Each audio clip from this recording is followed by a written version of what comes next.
Hey, how's it going, guys? It's me, Chris, again, and today we have a 2014 Toyota Corolla maintenance light reset.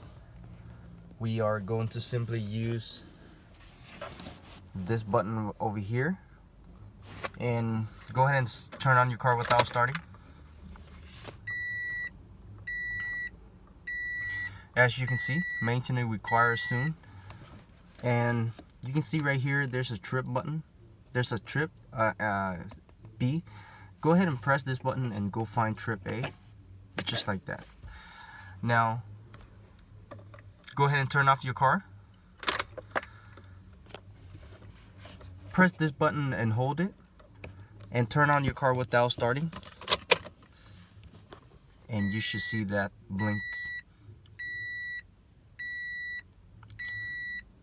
Guys, make sure you click that like. Thank you for watching, and I'll see you next time. Bye bye.